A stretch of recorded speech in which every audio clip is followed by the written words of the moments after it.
Hi friends, I'm Leelamohan page కి అందరికి welcome. ఈ రోజు అయితే డే 57 మార్నింగ్ నుంచి ఈవినింగ్ వరకు ఏం చేసాను చెప్తాను. సో నైట్ వేగంగా పడుకుంటే మార్నింగ్ వేగంగా తెలివి వస్తుంది, మళ్ళీ పడుకోవాలనిపించదు అనమాట. అంటే ప్రాపర్ నిద్ర అనేది మనకు అవసరం కదా. అలాంటి నిద్ర మనకు ఉన్నప్పుడు మాత్రమే మనం డైట్ చేసిన సరే స్లిమ్ అవుతామండి. సో ప్రెసెంట్ అయితే నాకు వర్క్ ప్రెషర్ చాలా ఉంది. నెక్స్ట్ వీక్ అంతా కూడా షూట్స్ ఉన్నాయి. లాస్ట్ టైం చేసిన వీడియోస్ అన్ని కూడా ఇంకా పెండింగ్ లేకుండా క్లియర్ చేయాల్సినటువంటి అవసరం అయితే ఉంది. కాబట్టి రోజంతా కూడా ఇంట్లోనే గడుపుతా ఉన్నానండి. కనీసం మా ఫ్రెండ్ ఇచ్చిన బ్రేక్ఫాస్ట్ తీసుకోవడానికి నర్సంపేట కూడా వెళ్ళట్లేదు అనమాట. మార్నింగ్ అయితే ఎర్లీగా లేచానండి. టీని రీప్లేస్ చేసిన బ్యావరేజ్ అయితే తీసుకున్నాను, అలాగే హాట్ వాటర్ కూడా తీసుకున్నానండి. తర్వాత బండి తీసి మన ఫామ్ రోడ్ లోకి అయితే వాకింగ్ అని బయలుదేరాను. మా మ్యాగీ అయితే అరుస్తుంది అనమాట, నన్ను తీసుకుని వెళ్ళని చెప్పేసి. ఈవినింగ్ వాక్ అయితే మా నవీన్ పట్టుకుని వెళ్తాడు. దీనికి బండి తీసి అలాగే ఫామ్ రోడ్ లో అయితే వెళ్తాను అనమాట.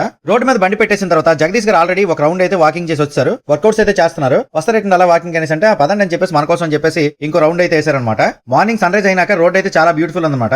మన ఫేస్ కట్ అయితే ఈ విధంగా ఉంది. ఒక 3 కిలోమీటర్స్ నడిచిన తర్వాత అయితే ఇంకా అక్కడ నుంచి వచ్చిన తర్వాత కొన్ని అబ్డామల్ స్టమక్ ఎక్సర్సైజ్ చేశాను. ఇక జగదీష్ గారు కూడా వర్కౌట్స్ అయితే చేస్తా ఉన్నారండి. ఇంకా వర్కౌట్స్ చేసి ఫుల్ గా తడిచిపోయి మన ఫామ్ దగ్గరికి వెళ్తాం అనమాట. ఇప్పుడైతే ఫామ్ లోపల స్కిప్పింగ్. సో స్కిప్పింగ్ అనేది మనకి చాలా ఫేవరెట్ ఎక్సర్సైజ్ అయితే మీ అందరూ కూడా తెలిసిందే కదా. 62 అయితే చేశానండి. తర్వాత అయితే నవీన్ నేను కలిపి ఇంటికి వెళ్ళిపోతున్నాము. ఇంటికి వచ్చిన తర్వాత కొంచెం హాట్ వాటర్ లో తేనె నిమ్మరసం వేసుకుని తాగుతున్నాం. ఇది ఫారెస్ట్ హాని అండి, రంపచోడవరంలో కొన్నాను నేను. తర్వాత అక్కడ ఒక గంట గ్యాప్ ఇచ్చి ఉప్మా అయితే తీసుకున్నానండి. ఇంకా సేపు అయిన తర్వాత ఒక రీల్ అయితే ఎడిటింగ్ చేశానండి. తర్వాత మధ్యాహ్నం లంచ్ లోకి అయితే ఫిష్ కర్రీ అలాగే కొమ్ము శనగల కర్రీ అనమాట. ఇక ఈవినింగ్ మరొక వీడియో ఎడిటింగ్ చేసి కాసేపు రెస్ట్ తీసుకొని లేచిన తర్వాత హాట్ వాటర్ అయితే తాగాను అనమాట. ఇక నైట్ డిన్నర్ లోకి అయితే 2 చపాతీ విత్ చిక్కుడుకాయ కర్రీ అయితే తీసుకుంటున్నాను. ఈ రోజు అయితే ఎక్కువ శాతం వెజ్ తీసుకోవడం జరిగిందండి. ఇక నైట్ ఇంకో వీడియో ఎడిటింగ్ చేసి అప్లోడ్ కొట్టేసిన తర్వాత ఈ డే అయితే ఇక్కడ ఎండ్ చేస్తున్నామండి. ఈ వీడియో మీకు ఎలా అనిపించిందో కింద కామెంట్ సెక్షన్ తెలియజేయండి. వీడియో నచ్చితే లైక్ చేయండి గైస్. థాంక్యూ.